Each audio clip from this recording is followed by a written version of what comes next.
Saat aku hamil tua, ibu mertua tega paksa aku makanan sisa. Sementara ipar paksa aku bekerja layaknya pembantu.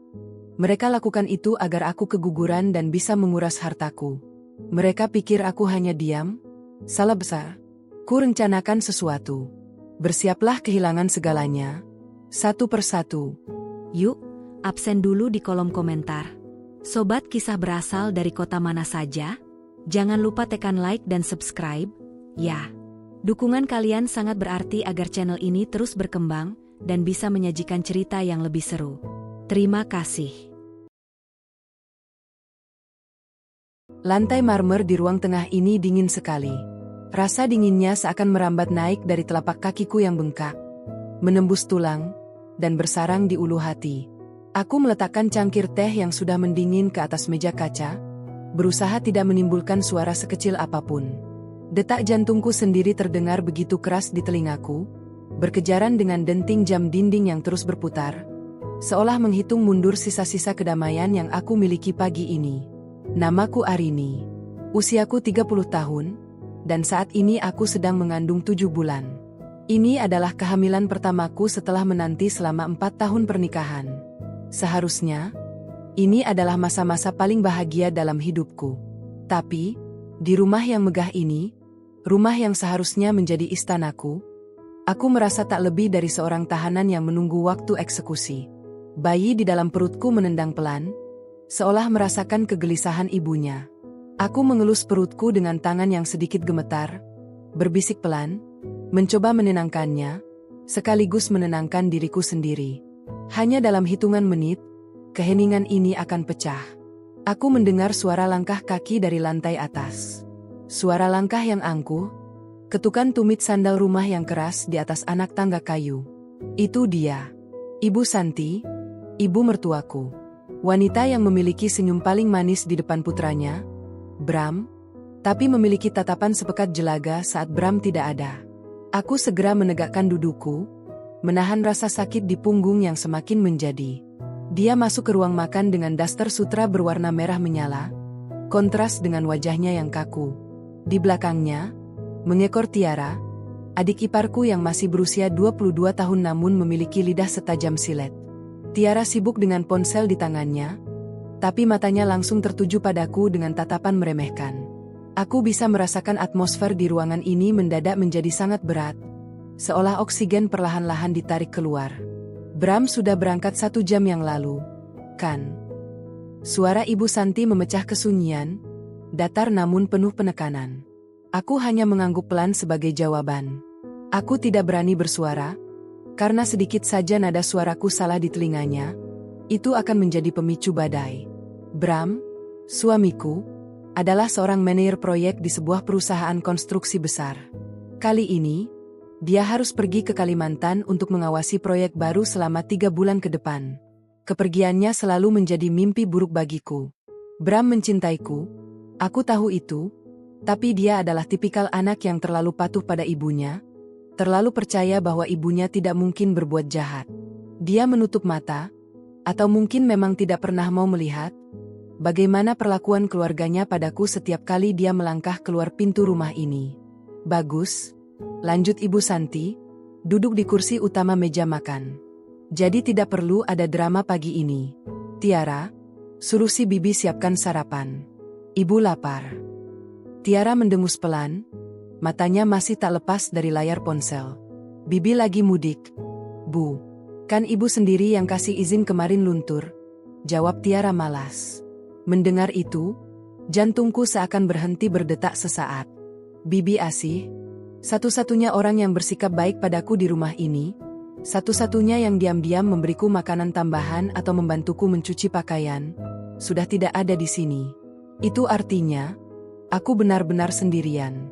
Ibu Santi menoleh ke arahku, tatapannya kini sedingin es. Sebuah senyum tipis, senyum yang sama sekali tidak mencapai matanya, tersungging di bibirnya. Oh, iya, ibu lupa. Bibi sedang pulang kampung. Jadi, Arini. Dia menggantung kalimatnya, membiarkan keheningan yang menyiksa menyelimuti ruangan. Karena kamu yang paling tidak ada kerjaan di rumah ini, Dan Bram sedang bekerja keras di luar sana untuk membiayai kita semua. Jadi wajar kan kalau kamu yang ambil alih tugas bibi. Duniaku rasanya runtuh seketika. Tapi, Bu, Arini sedang hamil 7 bulan. Dokter bilang Arini tidak boleh terlalu lelah dan harus banyak istirahat. Suaraku bergetar, berusaha membela diri dengan sisa keberanian yang kusisakan. Anak di dalam kandunganku adalah prioritasku. Aku tidak peduli jika mereka membenciku, tapi aku tidak bisa membiarkan sesuatu terjadi pada bayiku. Hamil? Kamu pikir cuma kamu di dunia ini yang pernah hamil? Tiara menyambar, akhirnya meletakkan ponselnya ke meja dengan kasar. Dulu ibu juga hamil, Kak Bram sambil tetap mengurus rumah. Jangan manja, deh. Kamu itu beruntung bisa tinggal di rumah sebagus ini tanpa harus keluar uang sepeser pun. Setidaknya tahu diri sedikitlah, jadi menantu. Arini tidak bermaksud manja, Bu, Tiara. Tapi kondisi kehamilan Arini berbeda. Arini sering flek dan harus bedrest. Air mata mulai menggenang di pelupuk mataku.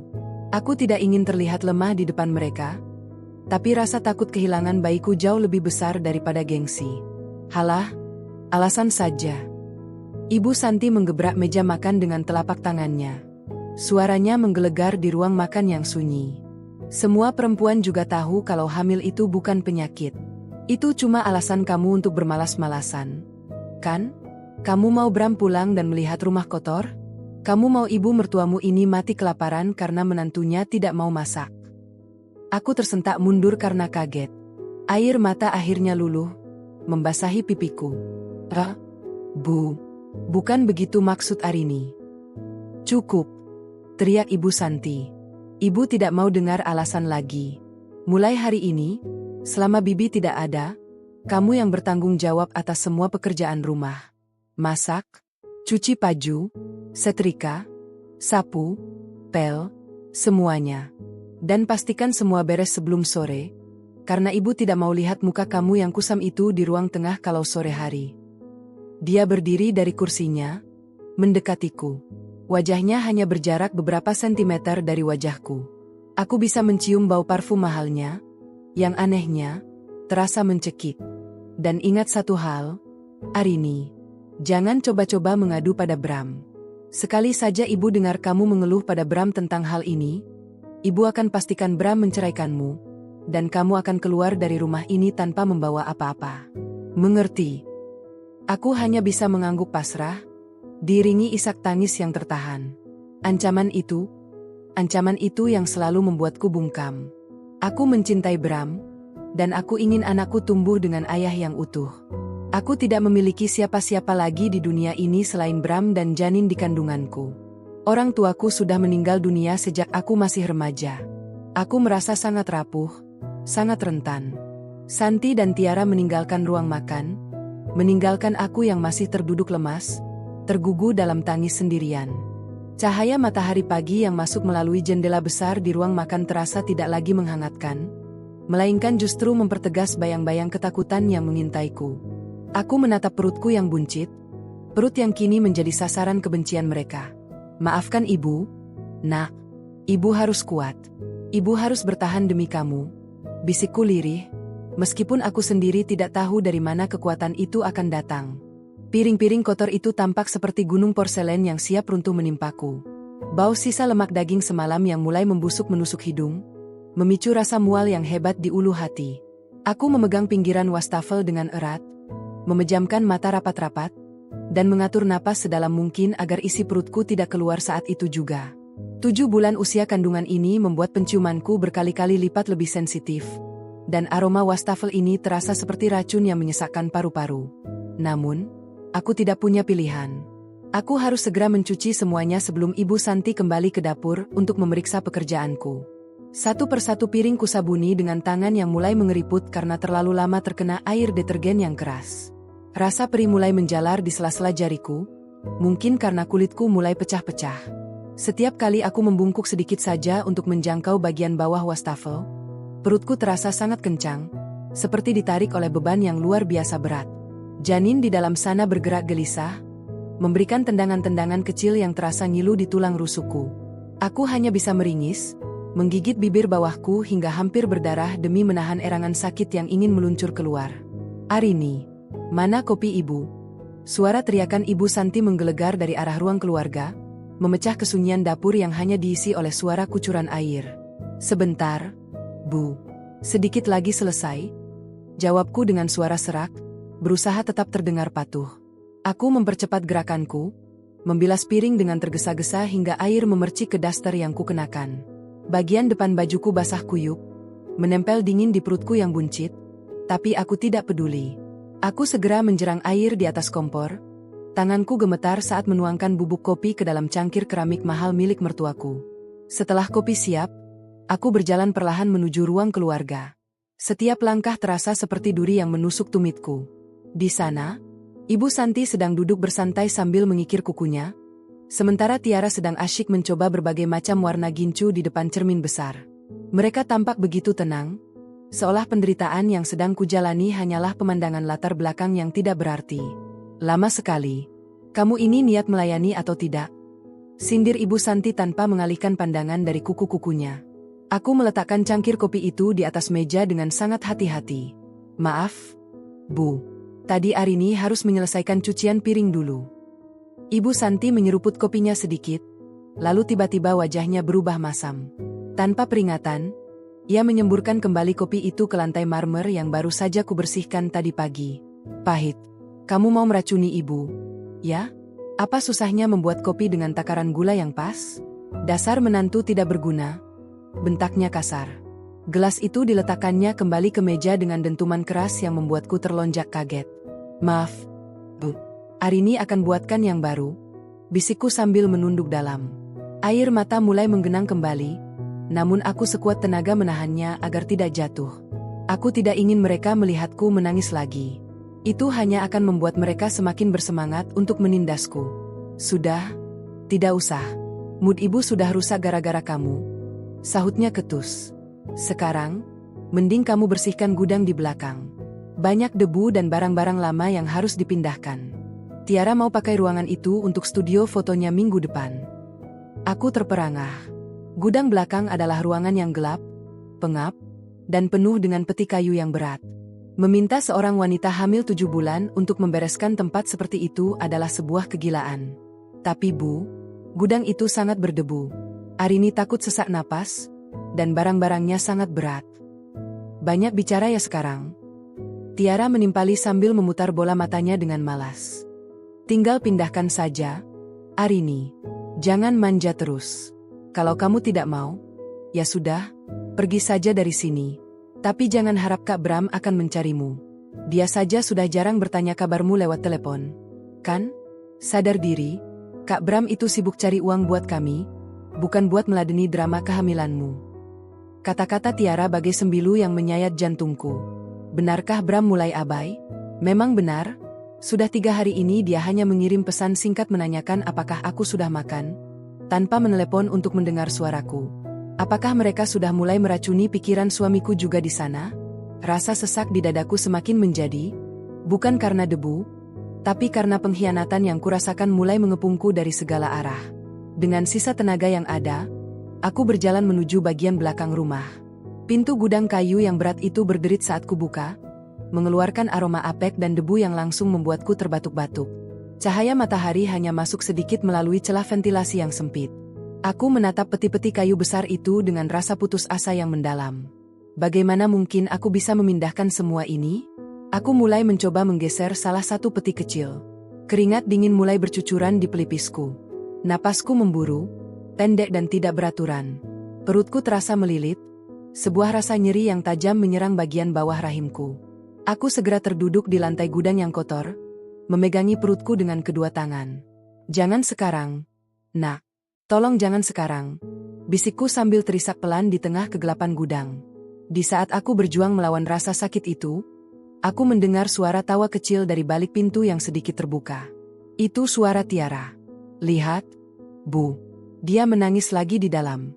Aktingnya sungguh luar biasa. Ya, padahal cuma disuruh geser kotak saja." Suara tawa Ibu Santi menyusul, dingin dan tanpa belas kasihan. "Biarkan saja.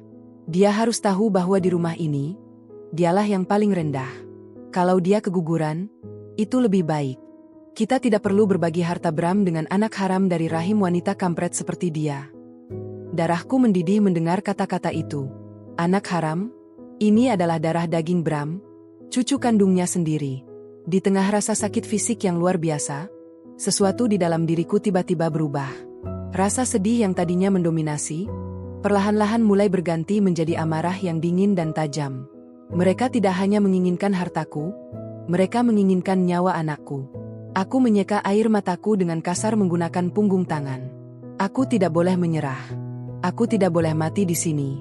Jika mereka menganggapku lemah, maka biarlah mereka tetap berpikir begitu untuk saat ini. Aku akan memainkan peran ini sampai tiba saatnya aku membalikkan keadaan. Tanganku meraba saku dasterku, menyentuh sebuah benda kecil yang selama ini kusembunyikan dengan rapat. Sebuah alat perekam suara kecil yang sudah aktif sejak aku masuk ke dapur tadi. Debu di dalam gudang ini terasa seperti ribuan jarum kecil yang menusuk tenggorokanku. Setiap kali aku berusaha menghirup udara, yang masuk hanyalah aroma apek dan partikel kotoran yang menyesakkan. Aku terbatuk kecil, berusaha menahan suara agar tidak terdengar sampai ke ruang tengah. Perutku yang besar membuatku sulit untuk sekadar berjongkok. Apalagi memindahkan peti-peti kayu yang beratnya seolah sengaja ditambah dengan batu. Aku menyandarkan punggungku pada dinding tembok yang dingin dan lembab, mencoba mengatur napas yang tersenggal. Di dalam kegelapan ini, aku merasa seperti tikus yang sedang dipermainkan oleh 2 ekor kucing lapar yang menunggu waktu tepat untuk menerkam. Aku meraba saku dasterku sekali lagi. Alat perekam kecil itu masih terasa hangat di jemariku. Ini adalah satu-satunya senjataku. Aku tahu, jika aku mengadu pada Bram sekarang tanpa bukti yang tak terbantahkan, Ibu Santi akan dengan mudah memutarbalikkan fakta. Dia adalah ratu drama yang luar biasa. Dia bisa menangis bersimpuh di kaki Bram, bersumpah demi Tuhan bahwa dia hanya mencoba mendidikku agar menjadi istri yang tangguh, sementara aku hanya menantu yang tidak tahu berterima kasih. Aku harus bersabar. Aku harus mengumpulkan lebih banyak lagi suara-suara iblis itu. Setelah hampir 2 jam aku bergelut dengan rasa sakit di pinggang, aku memutuskan untuk keluar sejenak mencari air minum. Kerongkonganku terasa terbakar. Namun, langkahku terhenti tepat di balik pintu dapur yang sedikit terbuka. Aku mendengar suara Tiara yang melengking, penuh dengan nada kemenangan. Ibu sudah urus aksesnya? Aku sudah lihat tas bermerek itu di toko daring. Bu, kalau uang dari rekening bisnis Arini sudah cair, aku mau beli 2 warna sekaligus, ucap Tiara dengan nada manja yang memuakkan. Sabar, Tiara. Ibu sedang berusaha mencari tahu di mana Arini menyimpan kunci brankas kecil di kamarnya. Dia pikir ibu tidak tahu kalau kartu akses dan buku tabungan cadangan ada di sana. Bram bilang semua kendali keuangan perusahaan yang atas nama Arini ada di tangan perempuan itu. Kita hanya perlu 1 tanda tangan, atau setidaknya sidik jarinya saat dia sedang tidak sadar. Suara Ibu Santi terdengar begitu dingin, begitu penuh perhitungan. Tapi bagaimana kalau dia curiga? Bu, tadi saja dia sudah mulai berani menjawab. Tiara terdengar sedikit khawatir, namun lebih kepada rasa tidak sabar. Makanya, ibu sudah suruh dia bersihkan gudang. Biarkan dia kelelahan. Biarkan tubuhnya melemah sendiri. Kalau dia pingsan atau harus dibawa ke rumah sakit karena kelelahan, itu saat yang paling mudah untuk mengambil apa yang kita mau. Dan kalau bayi itu tidak selamat, ya, itu bonus. Bram tidak perlu punya anak dari perempuan kelas bawah seperti dia. Harta itu harus tetap di keluarga kita, Tiara. Bukan jatuh ke tangan anak yang nantinya hanya akan memihak ibunya. Aku membeku. Seluruh sendi di tubuhku rasanya lepas. Mereka benar-benar tidak menginginkan anakku hidup. Mereka menganggap janin yang tak berdosa ini sebagai ancaman bagi pembagian harta. Rasa mual kembali menyerang. Kali ini lebih hebat karena rasa jijik yang mendalam terhadap manusia-manusia di balik pintu itu. Aku memejamkan mata, membayangkan wajah Bram. Apakah suamiku benar-benar tahu rencana ini? Ataukah dia memang sengaja membiarkanku menjadi mangsa agar dia bisa mencuci tangan dari semua ini? Aku mundur perlahan, kembali masuk ke dalam kegelapan gudang. Aku tidak boleh terlihat mendengar percakapan mereka.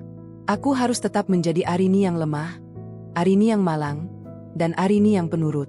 Aku meraih ponsel lamaku yang layarnya sudah retak, pemberian Bram tahun lalu. Aku mencoba menyalakannya untuk sekadar melihat jam, tapi layarnya tetap gelap. Sial. Sepertinya Tiara benar-benar merusaknya saat aku sedang mandi tadi pagi. Aku tidak bisa menghubungi siapapun. Akses internet di rumah ini pun tiba-tiba mati total sejak kemarin sore dengan alasan gangguan teknis. Mereka benar-benar mengisolasiku. Aku duduk di atas salah satu peti kayu, memeluk perutku dengan kedua tangan. Kita akan selamat, Nak. Ibu janji, bisikku lirih di tengah kesunyian gudang yang mencekam. Air mataku jatuh, namun kali ini bukan karena sedih, melainkan karena tekad yang membaja. Tiba-tiba, pintu gudang terbuka dengan kasar. Cahaya terang dari luar menusuk mataku yang sudah terbiasa dengan kegelapan. Tiara berdiri di sana dengan berkacak pinggang, memandangku dengan tatapan jijik. Lama sekali. Kamu sedang apa? Tidur? Bentaknya. Dia melangkah masuk dan menendang salah satu kardus kecil di dekat kakiku. Ibu bilang cepat selesaikan. Dan jangan harap ada makan siang hari ini. Ibu bilang kamu harus belajar prihatin supaya anakmu nanti tidak jadi anak manja. Kalau lapar, minum saja air keran di belakang. Dia tertawa mengejek lalu melempar sebuah lap kotor ke wajahku. Bersihkan juga ventilasi di atas itu. Banyak sarang laba-laba. Aku tidak mau studiku nanti kotor karena debu dari sana. Tiara kemudian berbalik dan mengunci pintu gudang dari luar. Aku mendengar suara kunci diputar 2 kali. Dadaku sesak. Mereka benar-benar mengurungku di ruangan pengap ini. Aku memandang ventilasi yang tinggi di atas sana. Mustahil bisa kujangkau tanpa tangga. Rasa nyeri di perut bawahku kembali muncul. Kali ini lebih tajam dari sebelumnya. Aku meringis, merosot ke lantai gudang yang berdebu. Di dalam kesendirian dan rasa sakit ini, aku mulai meraba-raba dinding di sudut gudang. Aku ingat sesuatu. Rumah ini dibangun di atas lahan milik mendiang ayahku, dan gudang ini dulunya adalah ruang kerja beliau. Ada sebuah laci rahasia di bawah lantai kayu di sudut ini yang mungkin mereka tidak ketahui. Dengan sisa tenaga, aku menggeser beberapa tumpukan koran lama. Benar saja, sebuah papan kayu yang sedikit longgar terlihat. Dengan kuku-kukuku yang mulai kotor, aku mencongkel papan itu. Di dalamnya, terdapat sebuah kotak besi kecil. Tanganku gemetar saat membukanya. Di sana, tersimpan sebuah ponsel satelit tua dan beberapa berkas penting yang pernah kutitipkan pada ayah sebelum beliau tiada. Ponsel itu masih memiliki daya yang cukup. Aku menyalakannya dengan cepat. Sinyal satelit mulai muncul satu persatu di layar kecilnya. Aku tidak akan menelepon polisi sekarang. Itu terlalu dini. Aku butuh mereka melakukan kesalahan yang lebih fatal lagi agar mereka tidak bisa lepas dari jerat hukum. Aku butuh mereka menunjukkan wajah asli mereka di depan kamera. Aku mulai mengatur perangkat kecil itu untuk terhubung dengan server rahasia kantorku. Selama ini, mereka pikir aku hanya seorang ibu rumah tangga yang bergantung pada gaji Bram. Mereka tidak pernah tahu bahwa perusahaan konstruksi tempat Bram bekerja, perusahaan yang mereka banggakan itu, adalah milik sebuah konsorsium di mana aku adalah pemegang saham utamanya secara anonim. Bram hanyalah pion yang aku tempatkan di sana untuk menguji kesetiaannya. Dan sayangnya, dia mulai gagal dalam ujian itu. Aku menatap pintu gudang yang terkunci itu dengan senyum yang sangat tipis, senyum yang mengandung racun sekaligus keadilan. Mainkan peran kalian dengan baik, Ibu Santi, Tiara, gumamku sambil menatap layar ponsel satelit yang bercahaya di tengah kegelapan. Karena saat pintu ini terbuka nanti, duniamu tidak akan pernah sama lagi. Aku kembali mematikan ponsel itu dan menyembunyikannya di balik dasterku. Aku harus bersiap.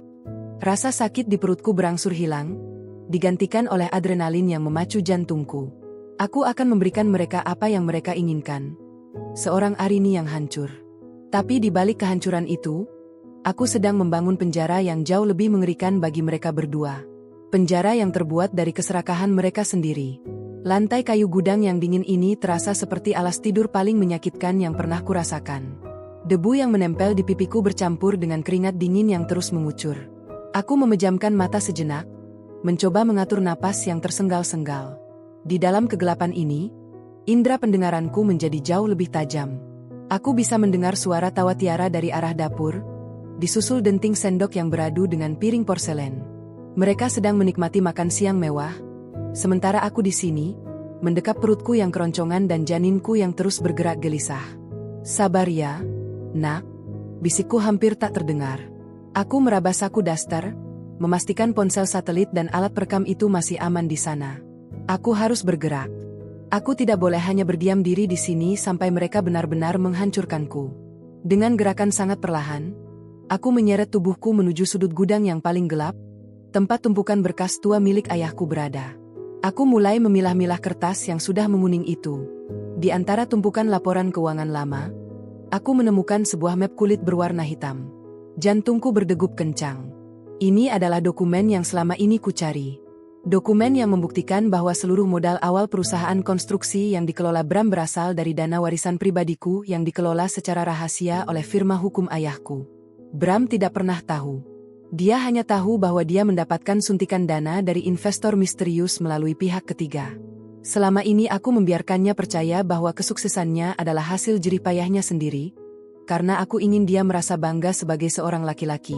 Namun, melihat bagaimana dia membiarkan ibunya memperlakukanku seperti sampah, rasa bangga itu kini terasa seperti racun di tenggorokanku. Tiba-tiba, suara kunci pintu gudang berderit. Aku segera menyembunyikan map itu di balik tumpukan koran dan kembali berpura-pura lemas di lantai. Pintu terbuka, menampilkan siluet Ibu Santi yang berdiri angkuh dengan tangan bersedekap. Di sampingnya, Tiara memegang sebuah nampan kecil. "Masih hidup?" tanya Ibu Santi dengan nada yang sangat datar, seolah dia sedang menanyakan cuaca. Aku tidak menjawab, hanya memberikan erangan kecil sebagai tanda bahwa aku masih sadar. Tiara melangkah maju dan meletakkan nampan itu di lantai dengan kasar. Di atasnya hanya ada sepotong roti tawar yang sudah mulai mengering di pinggirnya dan segelas air putih yang nampak keruh. "Makan itu. Ibu tidak mau kamu mati sekarang. Setidaknya tidak sebelum kamu memberikan apa yang kami minta," ujar Tiara sambil menendang kaki kursiku. Ibu Santi mendekat, lalu berjongkok di sampingku. Aroma parfumnya yang menyengat kembali memenuhi rongga hidungku. "Arini, dengar baik-baik. Bram baru saja menelepon. Dia bilang proyek di Kalimantan sedang butuh tambahan dana darurat. Dan dia bilang, kamu punya akses ke rekening cadangan yang nilainya miliaran itu, kan?" Aku membuka mata sedikit, menatap wajahnya yang penuh keriput namun tertutup riasan tebal. Itu uang perusahaan, Bu. Bukan uang pribadi Arini." Suaraku parau, nyaris hilang. "Sama saja," bentak Ibu Santi. "Kamu itu istrinya. Apa yang milikmu adalah milik Bram, dan apa yang milik Bram adalah milik keluarga ini. Sekarang, berikan kode akses atau kunci brankas itu pada ibu. Ibu akan bantu Bram mengurusnya agar dia tidak pusing di sana." Aku tahu itu bohong. Proyek di Kalimantan baik-baik saja. Aku baru saja memeriksa status perusahaan melalui ponsel satelit tadi. Mereka hanya ingin menguras sisa asetku sebelum akhirnya menyingkirkanku. "Arini, tidak ingat kodenya, Bu." Kepalanya pusing sekali. Aku mencoba bermain peran, memegangi kepalaku sambil merintih. Ibu Santi mendesis kesal. Dia berdiri dan menatap Tiara. "Cari di kamarnya lagi. Bongkar semua laci. Pasti dia menyembunyikan sesuatu di sana. Kalau tidak ketemu, kita pakai cara lain besok." Mereka berdua keluar dan kembali mengunci pintu. Begitu suara langkah kaki mereka menghilang, aku segera bangkit dengan sisa tenaga yang ada. Aku tidak boleh menunggu sampai besok. Aku meraih ponsel satelitku dan mengetikkan sebuah pesan singkat kepada pengacara pribadiku. "Pak Baskara, aktifkan protokol pengamanan aset level 1. Pantau semua transaksi keluar dari rekening konstruksi utama. Jangan lakukan tindakan hukum sebelum aku memberikan sinyal hijau. Aku butuh mereka bergerak lebih jauh." Setelah mengirim pesan, aku mulai mencari jalan keluar dari gudang ini. Jendela ventilasi di atas terlalu tinggi, tapi aku teringat sesuatu tentang konstruksi ruangan ini. Ayahku selalu membangun ruang kerjanya dengan akses darurat. Aku meraba dinding kayu di belakang rak buku tua yang sudah lapuk. Tanganku menyentuh sebuah tuas besi kecil yang tersembunyi di balik sambungan kayu. Dengan sekali tarik, sebuah celah kecil terbuka di lantai, terhubung dengan lorong sempit yang menuju ke ruang bawah tanah dan berakhir di area taman belakang yang tertutup semak belukar. Ini adalah jalan keluarku jika keadaan mendesak. Namun, aku belum akan pergi. Aku harus kembali ke kamarku secara sembunyi-sembunyi untuk mengambil bukti fisik lainnya yang tersimpan di balik bingkai foto pernikahan kami. Aku merayap masuk ke dalam lorong gelap itu, mengabaikan rasa perih di lutut dan tekanan di perutku. Di dalam sana, aku mendengar suara-suara aneh dari pipa air. Suara itu terdengar seperti bisikan, atau mungkin hanya halusinasiku karena lapar. Tapi kemudian aku mendengarnya dengan jelas. Suara Tiara yang sedang berbicara di telepon di ruangan tepat di atas lorong ini. "Iya, Sang, tenang saja. Ibu sedang menekannya. Sebentar lagi rekening itu akan jadi milik kita. Kamu tidak perlu khawatir soal Arini. Setelah uangnya pindah, aku akan pastikan dia masuk panti rehabilitasi atau apapun itu agar dia dianggap tidak stabil secara mental. Kamu bisa segera pulang dan kita bisa menikah setelah urusan perceraiannya selesai. Duniaku seolah berhenti berputar. Sayang, menikah? Tiara sedang berbicara dengan siapa? Suara laki-laki di seberang telepon itu, meskipun samar, aku mengenalnya. Suara berat yang biasanya membisikkan kata-kata manis di telingaku setiap malam. Itu suara Bram. Rasanya seperti ada godam besar yang menghantam dadaku. Jadi benar. Twist yang selama ini kutakuti menjadi kenyataan. Bram bukan hanya abai, dia adalah otak di balik semua ini. Tiara bukan adik iparku. Dia adalah... siapa? Selingkuhannya? Aku menggigit lenganku sendiri agar tidak berteriak. Rasa sakit fisik di perutku tidak ada apa-apanya dibanding hancurnya hatiku saat ini. Air mata yang keluar bukan lagi air mata kesedihan, melainkan air mata darah. Kesabaranku sudah habis. Kasih sayangku sudah mati. Bram, kamu sudah memilih lawan yang salah. Bisikku di tengah kegelapan lorong bawah tanah. Aku tidak lagi sekadar bertahan hidup untuk bayiku. Aku akan menghancurkan mereka satu persatu. Aku akan memastikan bahwa ketika mereka mengira mereka telah mencapai puncak kemenangan, mereka akan menyadari bahwa mereka sedang berdiri di atas jurang yang aku gali sendiri. Malam ini, Arini yang malang benar-benar telah mati. Dan yang tersisa hanyalah seorang wanita yang tidak akan menyisakan ampun bagi siapapun yang berani menyentuh hidup dan janinnya.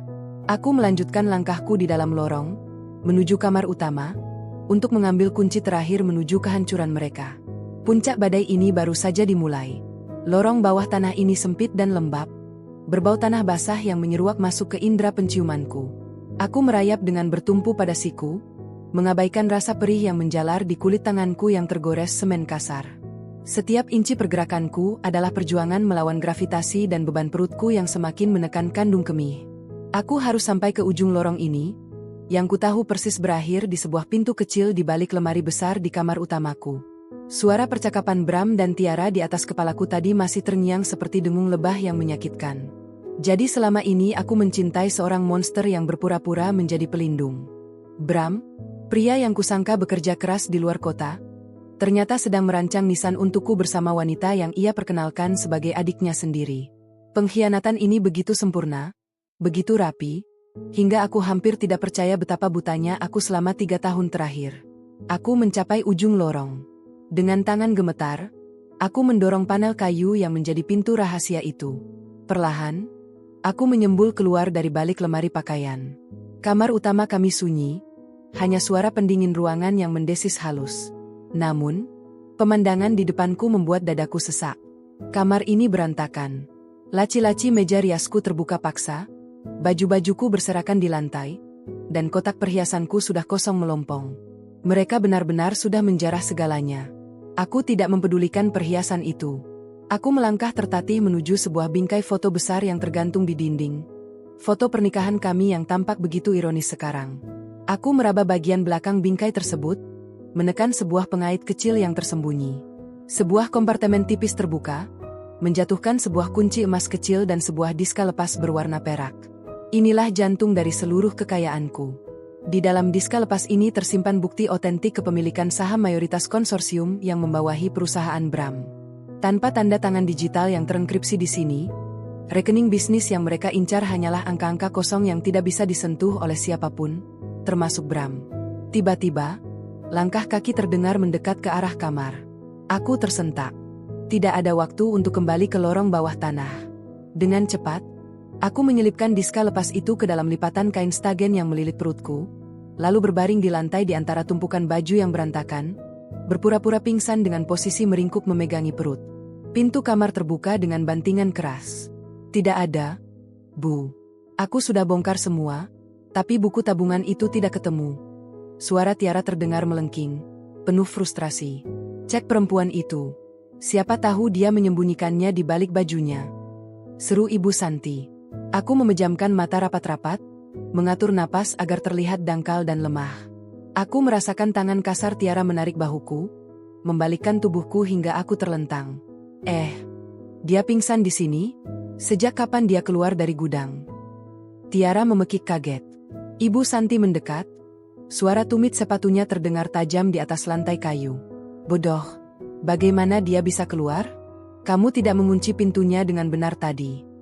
Aku kunci, Bu. Suma. Aku merasakan tangan Ibu Santi meraba-raba area pinggang dan perutku. Jantungku berdegup kencang. Takut dia akan merasakan benda keras di balik stagenku. Namun, keberuntungan masih berpihak padaku. Tangannya terhenti ketika ia melihat noda merah kecil di daster bagian bawahku. Itu bukan darah sungguhan, melainkan pewarna makanan merah yang sempat kuambil dari dapur saat aku merangkak lewat celah tadi, sebagai bagian dari rencanaku untuk membuat mereka panik. Lihat, dia pendarahan, gumam Ibu Santi. Suaranya tidak terdengar khawatir, justru terdengar dingin dan penuh perhitungan. Bagus, kalau dia lemah begini, kita bawa saja ke rumah sakit milik kenalan ibu.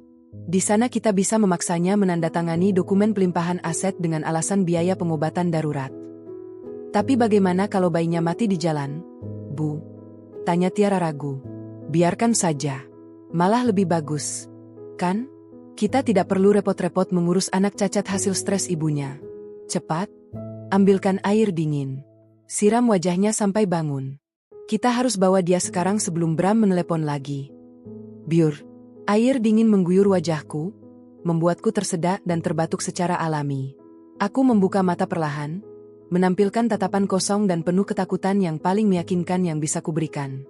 Ibu tolong anakku. Bisikku parau, sambil meremas dasterku sendiri. Ibu Santi tersenyum miring, sebuah senyum kemenangan yang membuat bulu kuduku berdiri. Makanya, Arini, jadi orang itu jangan keras kepala.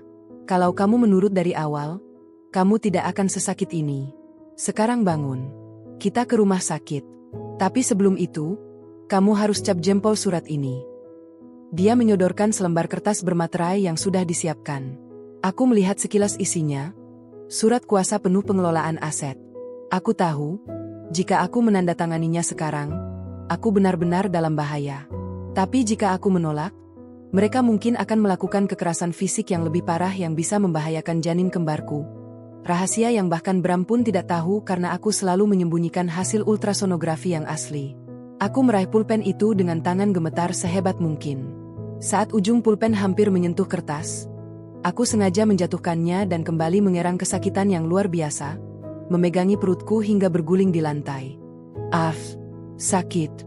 Bu, pecah, ketubannya pecah. Teriakku histeris. Santi dan Tiara tampak panik melihat reaksiku yang begitu ekstrim. Mereka tidak tahu bahwa ini adalah pengalihan fungsional. Di tengah kepanikan mereka, aku berhasil menekan tombol darurat pada jam tangan pintar yang masih melingkar di pergelangan tanganku, yang terhubung langsung ke sistem keamanan firma hukum Pak Baskara. Cepat angkat dia ke mobil, perintah Ibu Santi pada Tiara. Jangan sampai dia mati di lantai kamar ini, bisa jadi urusan polisi nanti. Mereka menyeretku dengan kasar keluar kamar. Tubuhku terasa remuk. Namun pikiranku tetap jernih. Aku sedang menuju ke medan perang. Selanjutnya, mereka mengira sedang membawaku ke tempat di mana mereka bisa menghabisiku, padahal aku sedang menggiring mereka menuju panggung di mana seluruh kebusukan mereka akan disiarkan secara langsung. Di dalam mobil yang melaju kencang, aku memejamkan mata, merasakan tendangan kuat dari dalam rahimku. Bertahanlah sebentar lagi, sayang, bisikku dalam hati. Ibu akan memastikan tidak ada satupun dari mereka yang bisa menyentuhmu lagi. Saat mobil berbelok memasuki area rumah sakit swasta yang nampak sepi di pinggiran kota, aku melihat sebuah mobil hitam legam membuntuti kami dari kejauhan. Itu Pak Baskara. Permainan ini baru saja memasuki babak yang paling mematikan. Puncak konflik baru saja dimulai, dan aku siap untuk membakar semua jembatan yang pernah kubangun dengan cinta palsu mereka. Mobil putih itu mengerem mendadak di depan pintu masuk unit gawat darurat yang tampak sepi, hampir tak berpenghuni. Tiara melompat keluar, wajahnya pucat bukan karena cemas akan nyawaku, melainkan karena takut rencana besarnya berantakan jika aku mati terlalu cepat. Ibu Santi turun dengan langkah yang masih berusaha ia buat anggun, meskipun matanya liar melirik ke kanan dan ke kiri, memastikan tidak ada saksi yang mengenali kami. Cepat panggil perawat. Katakan ini keadaan darurat. Dia pendarahan hebat. Teriak Ibu Santi pada petugas keamanan yang tampak mengantuk. Aku diseret ke atas brankar besi yang dingin. Roda-rodanya berderit memuakkan. Suaranya menggema di lorong rumah sakit yang berbau karbol menyengat. Perutku benar-benar terasa melilit sekarang, bukan lagi sekadar akting. Tekanan mental dan fisik selama beberapa jam terakhir mulai memicu kontraksi nyata. Aku merintih, meremas pinggiran brankar hingga buku-buku jariku memutih. Kami memasuki sebuah ruangan periksa yang tertutup rapat. Seorang dokter pria parubaya dengan tatapan mata yang dingin masuk. Ia hanya mengangguk singkat pada Ibu Santi seolah mereka sudah memiliki kesepakatan rahasia. "Dokter, pastikan dia sadar cukup lama untuk menandatangani ini," bisik Ibu Santi sambil menyodorkan map yang tadi ia bawa dari rumah. "Setelah itu, lakukan apa saja agar dia tidak bisa banyak bicara lagi. Masukkan saja ke bangsal isolasi dengan alasan gangguan jiwa pasca persalinan atau apapun." Aku membelalak. Gangguan jiwa? Mereka ingin melenyapkan eksistensiku secara hukum dan sosial. Aku akan dianggap gila, dan mereka akan menjadi wali sah atas anakku, dan tentu saja, hartaku. Ibeat. Suaraku nyaris tak terdengar, tenggelam dalam masker oksigen yang dipasang paksa ke wajahku. "Jahat." Tiara mendekat, wajahnya hanya berjarak beberapa senti dari telingaku. Ia tertawa kecil, suara yang terdengar seperti gesekan amplas. "Kami hanya mengambil apa yang seharusnya jadi milik Kak Bram. Kamu itu cuma orang asing yang beruntung, Arini. Dan keberuntunganmu habis malam ini." Dokter itu mulai menyiapkan suntikan. Aku tahu itu bukan vitamin. Itu pasti obat penenang dosis tinggi yang akan membuatku kehilangan kesadaran sepenuhnya. Tanganku yang gemetar meraba saku daster, namun kosong. Sial, alat perekamku jatuh saat mereka menyeretku ke mobil tadi. Aku merasa benar-benar terpojok. Diska lepas di balik stagenku adalah satu-satunya benteng pertahanan terakhir. Tapi jika aku tidak sadar, mereka akan dengan mudah mengambilnya. "Tunggu, Dok." Ibu Santi menghentikan tangan dokter itu. Ia mengeluarkan selembar kertas bermaterai. "Arini, sayang, cap jempol dulu di sini. Kalau kamu mau bayimu selamat, lakukan sekarang. Kalau tidak, dokter ini tidak akan memberikan penanganan apapun untuk pendarahanmu." Ini adalah puncak kegilaan mereka. Mereka menggunakan nyawa janinku sebagai alat negosiasi. Aku menatap langit-langit ruangan yang putih bersih, merasakan air mata mengalir deras ke telingaku. Di saat itulah, ponsel di saku daster Ibu Santi bergetar hebat. Ia mengangkatnya dengan tidak sabar. "Halo, Bram?" "Iya." "Tenang saja. Semua terkendali. Arini sedang di ruang periksa. Kami akan segera mendapatkan tanda tangannya. Kamu fokus saja di sana, pastikan orang-orang kantor tidak curiga." Suara di seberang telepon itu, aku bisa mendengarnya karena ruangan ini sangat sunyi. Itu memang suara Bram. "Cepatlah, Bu." Pengacara perusahaan mulai bertanya-tanya kenapa ada aktivitas mencurigakan di akun cadangan. Kalau Arini tidak segera memberi kuasa, kita bisa tamat. Hatiku yang tadinya hancur kini mengeras sebagai batu karang.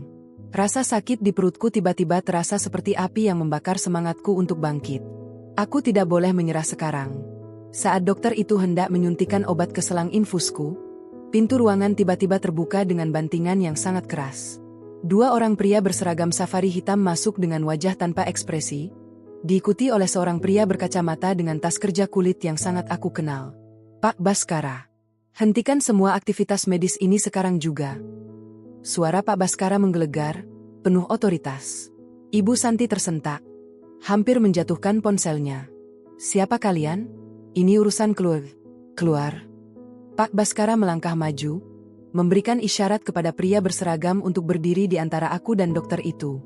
"Nama saya Baskara, kuasa hukum sah dari Nyonya Arini. Saya memiliki perintah pengadilan darurat untuk perlindungan saksi dan pemindahan pasien." Tiara mencoba berteriak. "Ini rumah sakit swasta. Kalian tidak punya hak." "Oh, kami punya hak lebih dari itu, Nona Tiara," jawab Pak Baskara dengan senyum tipis yang mematikan. "Karena 51% saham rumah sakit ini baru saja berpindah tangan ke konsorsium klien saya 1 jam yang lalu. Secara teknis, kalian sedang berada di properti milik orang yang sedang kalian siksa." Wajah Ibu Santi berubah menjadi abu-abu. Ia menatapku dengan tatapan tidak percaya. Aku menarik napas panjang, melepaskan masker oksigen dengan tangan yang masih gemetar, lalu menatapnya tajam. "Permainan selesai, Ibu Mertua," bisikku dengan suara yang kini terdengar tenang namun penuh ancaman. Namun, Ibu Santi tidak menyerah begitu saja. Dalam gerakan yang sangat cepat, Ia meraih gunting medis di meja samping tempat tidur dan menodongkannya ke arah perutku. Jangan mendekat. Kalau kalian melangkah 1 senti saja, aku akan pastikan bayi ini mati di dalam sini. Suasana ruangan menjadi sangat mencekam. Pak Baskara terpaku. Para pengawal berhenti bergerak. Aku bisa merasakan ujung gunting yang dingin menyentuh kain dasterku, tepat di atas posisi janinku. Ibu Santi sudah benar-benar gelap mata. Hartanya, mimpinya, dan kebohongannya sedang runtuh, dan ia siap membawa nyawa anakku bersamanya. Lepaskan gunting itu, Santi, kata Pak Baskara dengan nada rendah. Suruh mereka pergi.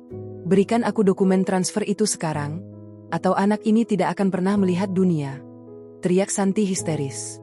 Matanya melotot, keringat dingin membasahi dahinya. Ia sudah kehilangan kewarasannya. Di tengah ketegangan yang memuncak itu, perutku kembali bergejolak hebat. Rasa sakit yang sesungguhnya datang menerjang. Aku mengerang keras, dan kali ini itu bukan akting. Air ketubanku pecah, membasahi brankar besi itu. Aku sedang dalam proses persalinan prematur di tengah kepungan ancaman pembunuhan oleh mertuaku sendiri. Puncak konflik ini baru saja mencapai titik didihnya. Cairan hangat yang membanjiri brankar besi itu terasa seperti pengumuman kematian sekaligus kehidupan. Rasa sakitnya tidak lagi berupa gelombang, melainkan tusukan ribuan pedang yang menghujam pinggang dan rahimku secara bersamaan. Aku mengerang, mencengkeram besi pelindung tempat tidur hingga buku-buku jariku memutih dan gemetar hebat. Di hadapanku, wajah Ibu Santi tampak mengerikan. Matanya melotot liar dengan tangan yang masih memegang gunting medis tepat di atas perutku. Ia sudah kehilangan akal sehatnya, egonya yang setinggi langit hancur berkeping-keping oleh kehadiran Pak Baskara, dan sekarang ia menjelma menjadi iblis yang tersudut. Jangan mendekat. Mundur kalian semua, teriak Ibu Santi, suaranya melengking tinggi, memantul di dinding ruangan yang kaku. Ujung gunting itu mulai menekan daster tipis yang kukenakan. Aku bisa merasakan dinginnya logam itu menembus kain, tepat di atas kulit perutku yang menegang karena kontraksi. Ibu, hentikan. Ibu bisa dipenjara seumur hidup kalau melakukan itu. Tiara memekik dari sudut ruangan, wajahnya pias, seluruh keberaniannya menguap saat melihat para pengawal berseragam safari itu mulai mengepung. Tiara mungkin gila harta, tapi dia tidak siap menjadi saksi pembunuhan berencana di depan matanya sendiri. Diam kamu, Tiara. Perempuan ini sudah menjebak kita. Dia sudah mencuri masa depan kita. Ibu Santi membalas dengan raungan yang hampir tidak menyerupai suara manusia. Ia menatapku dengan kebencian yang murni. Kamu pikir kamu pemenang, Arini? Kamu pikir dengan uangmu itu kamu bisa merendahkanku? Tidak akan. Kalau aku jatuh, aku akan membawa segalanya bersamaku. Aku terengah-engah, keringat bercucuran membasahi mataku hingga pandanganku sedikit kabur. Di tengah rasa sakit yang mengoyak tubuh, aku mencoba memanggil sisa kewarasanku. Aku menatap mata Ibu Santi, bukan dengan ketakutan, melainkan dengan ketenangan yang mematikan.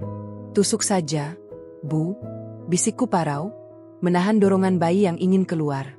Tusuk sekarang.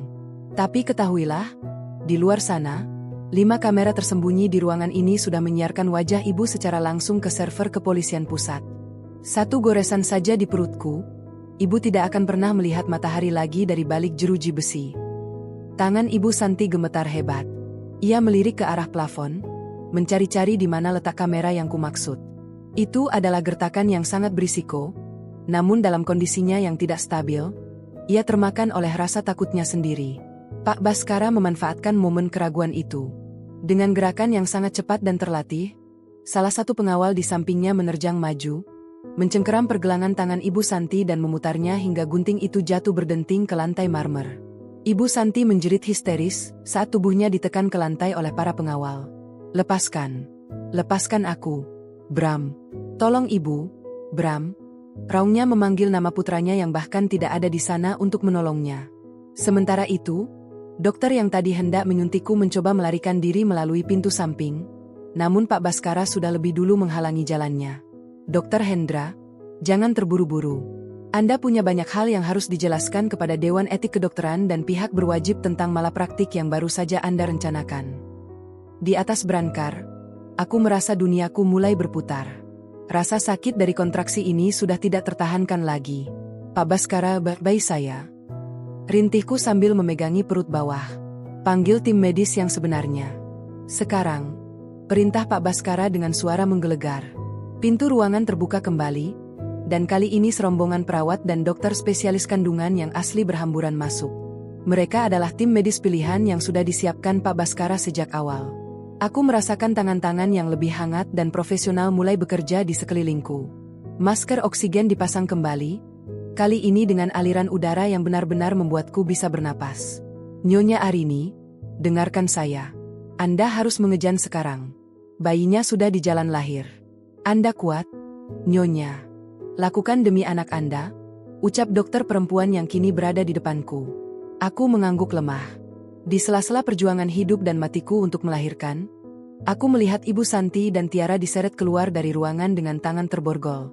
Tiara menangis meraung-raung, memohon ampun dan menyalahkan ibunya, sementara Ibu Santi hanya diam dengan tatapan kosong, seolah jiwanya sudah mati sebelum raga masuk penjara. 1, 2, 3 dorong. Nyonya. Aku mengerahkan seluruh tenaga yang tersisa di otot-otot perutku. Rasa sakit itu memuncak menjadi sebuah ledakan yang membutakan mata. Aku berteriak sekeras-kerasnya, melepaskan semua beban, semua hinaan, dan semua penderitaan yang selama ini kupendam di rumah neraka itu. Aku mendorong dengan seluruh amarah dan cinta yang tersisa di dadaku. Tiba-tiba, suara tangis bayi yang melengking pecah di ruangan itu. Suara yang begitu murni, begitu indah, hingga membuat air mataku jatuh seketika. Tapi itu bukan hanya satu suara. Selamat, Nyonya. Bayi pertama laki-laki, ucap sang dokter dengan nada lega. Ayo, satu lagi, masih ada satu lagi. Aku terperangah. Janin kembarku.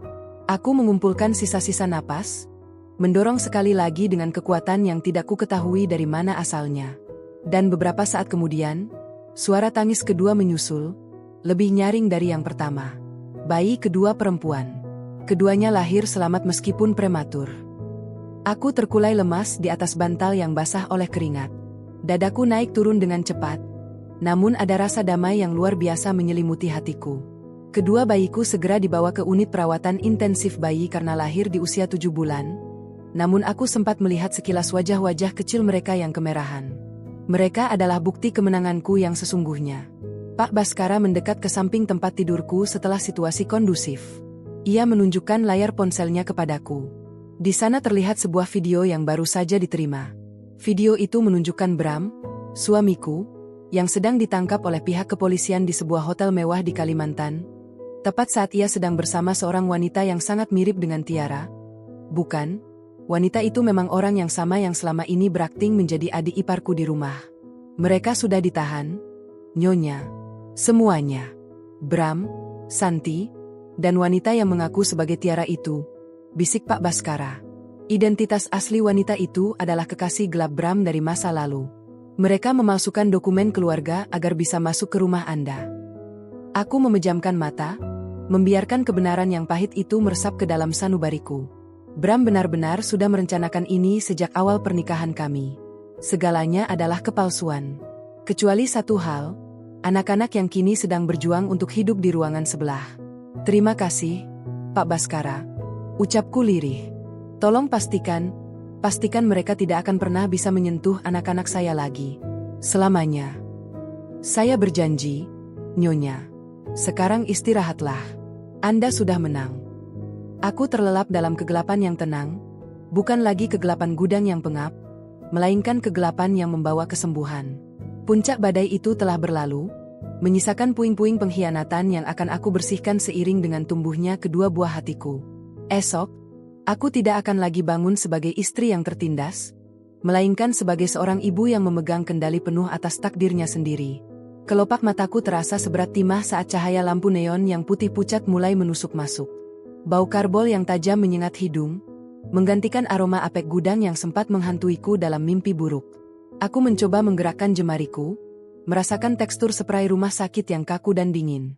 Di samping tempat tidurku, berbagai mesin berbunyi ritmis, detak jantungku yang terpantau di layar monitor menjadi satu-satunya musik yang menenangkan di tengah kesunyian ini. Aku selamat. Bayiku selamat. Rasa nyeri di area rahim masih terasa berdenyut hebat, seolah mengingatkanku pada perjuangan hidup dan mati yang baru saja kulalui di atas berangkar besi itu. Pintu ruangan terbuka pelan. Pak Baskara melangkah masuk dengan wajah yang jauh lebih tenang dari sebelumnya, namun tetap memancarkan ketegasan. Ia meletakkan sebuah map kulit di atas meja kecil di sampingku. "Nyonya Arini, Anda sudah sadar sepenuhnya?" tanyanya lembut. Aku mengangguk lemah, tenggorokanku terasa sangat kering. "Anak-anak, di mana mereka?" Suaraku parau, nyaris berupa bisikan. "Kedua bayi Anda berada di ruang inkubator khusus. Kondisi mereka stabil meski lahir prematur 7 bulan. Dokter bilang paru-paru mereka cukup kuat. Anda adalah ibu yang hebat, Nyonya." Pak Baskara tersenyum tipis, memberikan segelas air putih dengan sedotan ke bibirku. Aku meminumnya dengan rakus, merasakan kesegaran yang mengalir hingga ke dada. "Bagaimana dengan mereka?" tanyaku lagi setelah rasa hausku berkurang. Pak Baskara menarik sebuah kursi dan duduk di dekatku. Ibu Santi dan wanita yang mengaku sebagai Tiara itu sudah berada di sel tahanan sementara di kantor polisi wilayah. Mereka dijerat dengan pasal berlapis, percobaan pembunuhan, penganiayaan berat terhadap ibu hamil, dan pemalsuan identitas. Tim saya sudah menyerahkan seluruh rekaman dari alat perekam yang Anda jatuhkan di mobil, serta rekaman tersembunyi dari rumah sakit semalam. Aku memejamkan mata, membayangkan wajah Ibu Santi yang biasanya angkuh kini harus meringkuk di balik jeruji besi yang dingin. Tidak ada lagi daster sutra, tidak ada lagi perintah-perintah tajam. Lalu Bram. Pak Baskara menghela napas panjang, membuka map yang ia bawa. Bram ditangkap di Kalimantan 6 jam yang lalu. Dia tidak berkutik karena kami sudah memblokir semua akses rekening pribadinya sebelum dia sempat memesan tiket pelarian ke luar negeri. Ternyata, dia sudah menyiapkan paspor palsu untuk dirinya dan wanita itu. Mereka berencana menghabiskan uang Anda di negara tetangga setelah memastikan Anda tidak ada lagi. Aku menarik napas panjang, berusaha menahan sesak yang kembali menghimpit dada. Jadi, selama 3 tahun ini, semuanya palsu, Pak? Pernikahan kami, kasih sayangnya, bahkan identitas adiknya. Benar, Nyonya. Wanita itu bernama asli Sekar. Dia adalah kekasih lama Bram sebelum dia bertemu Anda. Mereka merancang skenario ini sejak awal karena mengetahui latar belakang keluarga Anda yang kaya namun sebatang kara. Bram mendekati Anda dengan tujuan tunggal, menguasai aset konsorsium ayah Anda. Ibu Santi adalah otak di balik semua sandiwara ini. Dia yang melatih Sekar untuk berperan sebagai adik ipar agar bisa mengawasi Anda 24 jam di rumah. Rasa mual kembali menyerangku, tapi kali ini bukan karena hormon kehamilan, melainkan karena rasa jijik yang murni. Aku telah berbagi tempat tidur dan rahasia dengan seorang pria yang memperlakukanku seperti proyek investasi yang harus segera dilikuidasi. Ada satu hal lagi yang perlu Anda ketahui, lanjut Pak Baskara, suaranya merendah. Bram mencoba memberikan pembelaan bahwa Anda tidak stabil secara mental selama kehamilan untuk menggugurkan tuntutan. Namun, hasil pemeriksaan tim medis independen semalam menyatakan sebaliknya. Justru ditemukan sisa-sisa zat penenang ringan dalam aliran darah Anda yang berasal dari makanan yang mereka berikan. Itu adalah bukti nyata upaya peracunan sistematis. Aku mencengkeram pinggiran tempat tidur. Jadi, rasa kantuk yang luar biasa dan pusing yang sering kualami di rumah itu bukan karena kehamilan biasa. Mereka benar-benar ingin membunuhku perlahan. Sekarang, apa yang ingin Anda lakukan, Nyonya? Seluruh bukti sudah di tangan kita. Rekening bisnis sudah aman dalam pengawasan firma saya. Bram dan ibunya tidak akan bisa menyentuh 1 rupiah pun lagi. Aku menatap langit-langit ruangan, membayangkan masa depan kedua anakku. Aku tidak ingin mereka tumbuh dengan bayang-bayang ayah seorang kriminal. Tapi aku juga tidak ingin mereka kehilangan hak yang seharusnya mereka miliki. Proses perceraian lakukan secepat mungkin, kataku tegas. Pastikan dia kehilangan hak asuh sepenuhnya. Saya tidak mau dia atau keluarganya mendekati anak-anak saya dalam jarak 100 meter pun seumur hidup mereka. Tentu, Nyonya. Itu sudah masuk dalam draft gugatan kami. Tiba-tiba, seorang perawat masuk dengan wajah sumringah. Nyonya Arini, bayi perempuan Anda sudah menunjukkan respons yang sangat baik. Jika Anda merasa cukup kuat, kami bisa membawa Anda dengan kursi roda untuk melihat mereka di ruang inkubator. Semangatku mendadak bangkit. Rasa sakit di tubuhku seolah menguap saat mendengar kabar itu. Pak Baskara membantuku duduk di kursi roda dengan sangat hati-hati. Saat aku didorong melewati lorong-lorong rumah sakit, aku merasa seperti sedang berjalan menuju kehidupan yang baru. Di depan kaca besar ruang perawatan bayi intensif, aku melihat 2 sosok mungil di dalam kotak kaca yang canggih. Kabel-kabel kecil menempel di tubuh mereka, namun tangan-tangan mungil itu bergerak aktif. Air mataku jatuh tanpa bisa dibendung. Mereka sangat mirip denganku. Tidak ada sedikit pun gurat wajah Bram di sana, seolah alam semesta pun ingin menghapus jejak pria itu dari hidupku. Kalian kuat, nak? Bisikku sambil menyentuh kaca dingin itu. Ibu tidak akan membiarkan siapapun menyakiti kalian lagi. Kita akan memulai hidup baru, hanya kita bertiga. Di balik kaca itu, aku melihat bayi laki-lakiku seolah tersenyum kecil di tengah tidurnya. Puncak konflik ini memang telah berakhir, namun perjuanganku sebagai seorang ibu baru saja dimulai. Aku telah merebut kembali hartaku, kehormatanku, dan yang paling penting, nyawa anak-anakku. Saat aku didorong kembali ke kamar, aku melihat berita di televisi ruang tunggu rumah sakit. Wajah Bram, Santi, dan Sekar terpampang jelas dengan balutan rompi oranye. Mereka tertunduk malu, menghindari kilatan kamera wartawan. Tidak ada lagi kemewahan, tidak ada lagi harga diri. Mereka tenggelam dalam lubang yang mereka gali sendiri. Aku tersenyum tipis, sebuah senyuman yang penuh dengan ketenangan. Aku tahu, babak-babak selanjutnya dalam hidupku akan jauh lebih menantang, tapi aku tidak lagi takut. Karena sekarang, aku memiliki alasan terkuat di dunia untuk terus berdiri tegak. Aku adalah Arini, dan aku adalah pemilik tunggal atas takdirku sendiri. Dinding putih ruang perawatan VIP ini terasa jauh lebih hangat daripada dinding marmer rumah besar yang dulu kupikir adalah tempat bernaung. Sinar matahari pagi masuk menyelinap melalui celah gorden, menyinari vas bunga lili putih yang baru saja dikirimkan oleh rekan-rekan kantorku. Untuk pertama kalinya dalam 7 bulan terakhir, aku bisa menghirup napas dalam-dalam tanpa rasa mual atau ketakutan akan ada yang mencaci. Di pangkuanku, sebuah komputer jinjing menyala, menampilkan grafik pergerakan aset perusahaan konstruksi yang selama ini dikelola oleh Bram. Aku menggerakkan kursor dengan tenang, meninjau laporan keuangan yang selama ini disembunyikan dariku. Ternyata, selama 1 tahun terakhir, Bram telah mengalihkan sejumlah dana besar ke rekening pribadi atas nama Sekar, wanita yang berpura-pura menjadi Tiara. Dia pikir dia cerdas dengan menggunakan celah administratif. Namun dia lupa bahwa sistem keamanan digital perusahaan ini dibangun oleh tim yang hanya setia kepadaku. Nyonya Arini, ada kiriman surat untuk Anda. Petugas bilang ini dari lembaga pemasyarakatan, ucap perawat yang masuk membawa sebuah amplop coklat kusam. Tanganku sedikit kaku saat menerima amplop itu. Aku tahu siapa pengirimnya. Dengan perlahan, aku merobek pinggirannya dan mengeluarkan selembar kertas yang ditulis dengan tangan yang tampak gemetar. Itu tulisan tangan Bram. Arini, istriku tersayang. Aku tahu aku telah melakukan kesalahan besar. Ibu yang memaksaku, Arini. Dia yang merancang semua ini karena dia takut kehilangan kemewahan. Aku hanya bingung dan terjepit di antara baktiku pada orang tua dan cintaku padamu. Tolong, cabut tuntutannya. Aku ingin melihat anak-anak kita lahir. Aku ingin berubah. Jangan biarkan aku membusuk di sini hanya karena kekhilafan satu kali. Aku membaca baris demi baris itu dengan tatapan datar. Hilaf 1 kali, dia menyebut pengkhianatan selama 3 tahun dan upaya pembunuhan berencana sebagai sebuah kekhilafan. Tidak ada satupun kata maaf yang tulus di sana, yang ada hanyalah upaya manipulasi untuk menyelamatkan dirinya sendiri. Dia bahkan masih sempat menyalahkan ibunya, seolah dia hanyalah anak kecil yang tidak punya kehendak bebas. Pak Baskara, panggilku saat pengacaraku itu muncul di pintu beberapa menit kemudian. Aku menyerahkan surat itu kepadanya tanpa sepatah kata pun. Pak Baskara membacanya sekilas lalu mendengus sinis. Dia juga mengirimkan surat serupa kepada Dewan Direksi, mencoba mengklaim bahwa dia masih memiliki hak atas posisi direktur karena statusnya sebagai suami Anda. Dia benar-benar tidak tahu malu.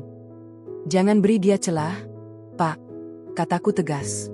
Aku menyandarkan punggungku ke bantal, merasakan sisa nyeri persalinan yang kian memudar. Balas surat itu melalui firma hukum Anda. Katakan bahwa tidak ada negosiasi. Proses hukum akan terus berjalan sampai vonis dijatuhkan. Dan katakan padanya, jangan pernah menyebut anak-anak saya sebagai anaknya lagi. Dia sudah kehilangan hak itu saat dia membiarkan ibunya menodongkan gunting ke perutku. Pak Baskara mengangguk, mencatat instruksiku. Bagaimana dengan aset rumah di pusat kota? Nyonya? Ibu Santi masih bersikeras bahwa rumah itu adalah miliknya secara warisan, meskipun dokumen menunjukkan itu dibeli dengan uang Anda. Sita semuanya, jawabku tanpa ragu. Kosongkan rumah itu. Jual dan sumbangkan seluruh hasilnya ke Yayasan Perlindungan Ibu dan Anak. Saya tidak ingin menyimpan satupun benda yang pernah disentuh oleh tangan-tangan kotor mereka. Sore harinya, aku meminta perawat untuk mengantarkanku kembali ke ruang inkubator. Di sana, dua malaikat kecilku, yang kuberi nama Fajar dan Senja, tampak jauh lebih kuat. Fajar, bayi laki-lakiku, sudah mulai belajar bernapas tanpa bantuan alat pernapasan penuh. Sedangkan Senja, bayi perempuanku, sudah bisa meminum beberapa tetes air susu ibu yang kupompa setiap 3 jam sekali. Melihat mereka, rasa lelahku menguap. Aku menyentuh permukaan kaca inkubator dengan lembut. Kalian lihat?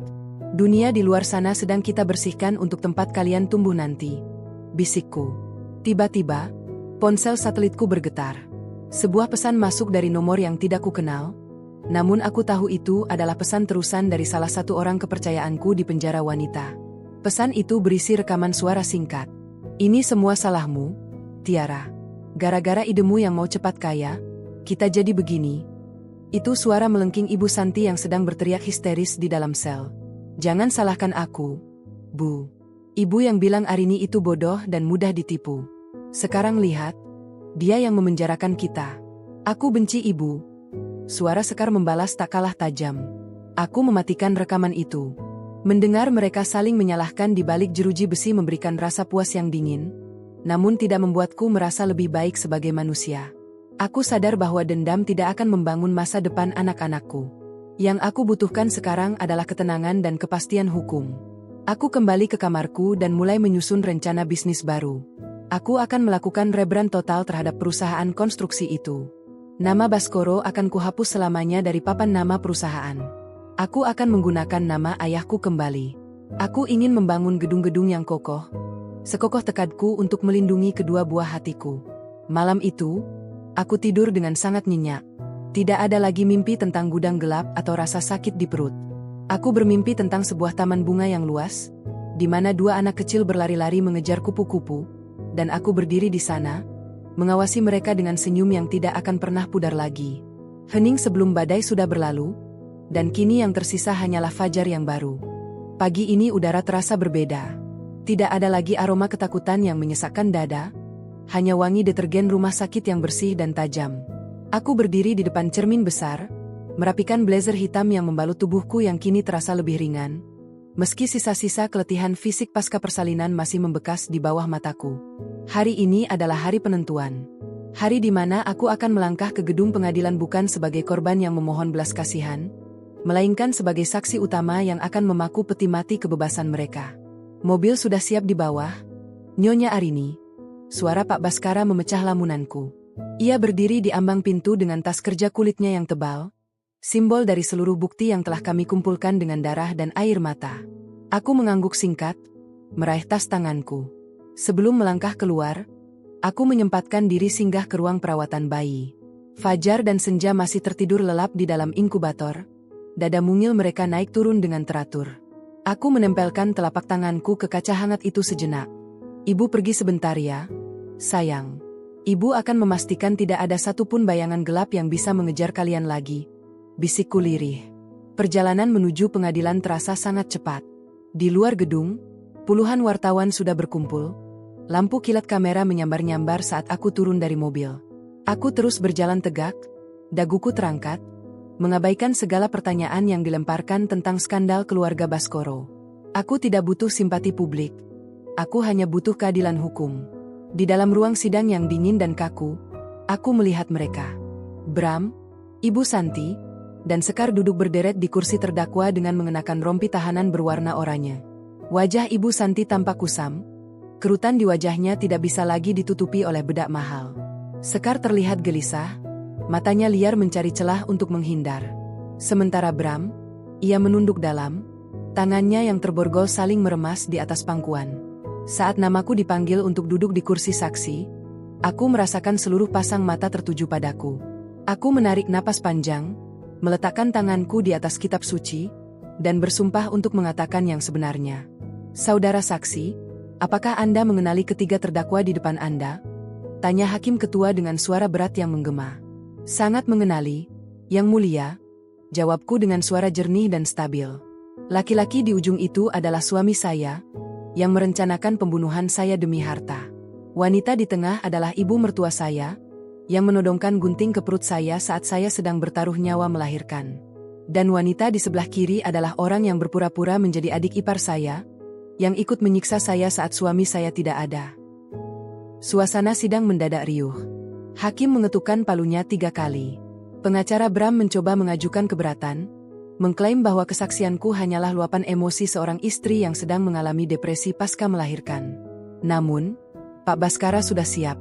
Ia memutar rekaman audio dari alat perekam yang kutanam di dapur dan di dalam gudang. Suara melengking Ibu Santi yang menghinaku, suara tawa Sekar yang mengejek kehamilanku, hingga percakapan telepon Bram yang sedang merancang kecelakaan, bagiku, terdengar sangat jelas di seluruh penjuru ruang sidang. Wajah Bram memucat, keringat dingin membasahi dahinya. Ibu Santi mulai menangis histeris, berteriak bahwa rekaman itu adalah rekayasa, namun hakim tidak bergeming. Saya punya satu bukti lagi, Yang Mulia, ucapku sambil mengeluarkan diska lepas perak dari dalam saku. Ini adalah catatan transaksi aliran dana perusahaan selama 1 tahun terakhir. Terdakwa Bram telah menggelapkan dana sebesar 15 miliar rupiah ke rekening luar negeri atas nama Sekar. Ini membuktikan bahwa motif mereka bukan hanya kebencian pribadi, melainkan pencurian aset berskala besar. Saat bukti itu diserahkan, pertahanan mereka runtuh total. Sekar mulai berteriak menyalahkan Bram, menuduhnya sebagai otak di balik pemalsuan identitas. Ibu Santi jatuh pingsan di kursinya, sementara Bram hanya bisa menutup wajahnya dengan kedua tangan, terisak tanpa suara. Tidak ada lagi sisa-sisa keangkuhan keluarga Baskoro yang selama ini kupuja. Cukup, gumamku dalam hati. Aku tidak merasa bahagia melihat kehancuran mereka, aku hanya merasa lega. Beban yang selama ini menindih pundakku seolah terangkat satu persatu. Sidang ditunda untuk pembacaan tuntutan minggu depan, namun jaksa penuntut umum sudah memberikan sinyal bahwa ancaman hukuman maksimal 20 tahun penjara menanti mereka.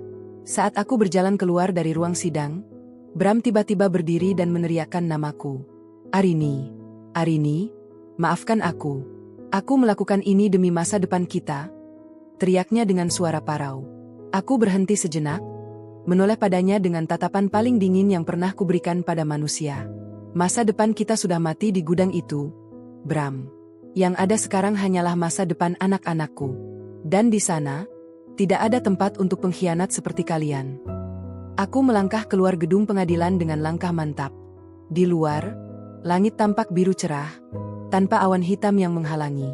Aku masuk ke dalam mobil dan segera meminta Pak Baskara untuk menuju ke bank utama. Kita lakukan sekarang, Pak, kataku. Anda yakin, Nyonya? Menutup semua akses itu berarti menghentikan operasional perusahaan secara permanen sementara waktu, ujar Pak Baskara memastikan. Saya yakin. Saya akan membangun semuanya dari nol. Saya akan mengganti seluruh staf yang pernah bersentuhan dengan Bram. Saya ingin perusahaan ini sebersih hatiku saat ini. Jawabku mantap. Malam itu, aku kembali ke rumah sakit dengan perasaan menang yang mutlak. Aku memesan perjamuan mewah untuk seluruh staf perawat yang telah membantuku. Aku ingin merayakan kebebasanku. Namun, saat aku sedang menikmati makan malam kecil di kamarku, sebuah pesan masuk ke ponselku dari detektif swasta yang kusewa untuk mengawasi aset-aset tersembunyi Bram. Nyonya, ada satu rekening rahasia yang baru saja aktif di Swiss. Seseorang mencoba menarik dana besar-besaran dari sana beberapa menit yang lalu menggunakan kode akses yang hanya diketahui oleh Anda dan mendiang ayah Anda. Jantungku berdegup kencang. Itu tidak mungkin. Siapa yang tahu kode itu selain aku? Mungkinkah ada musuh lain di dalam selimut yang belum terungkap?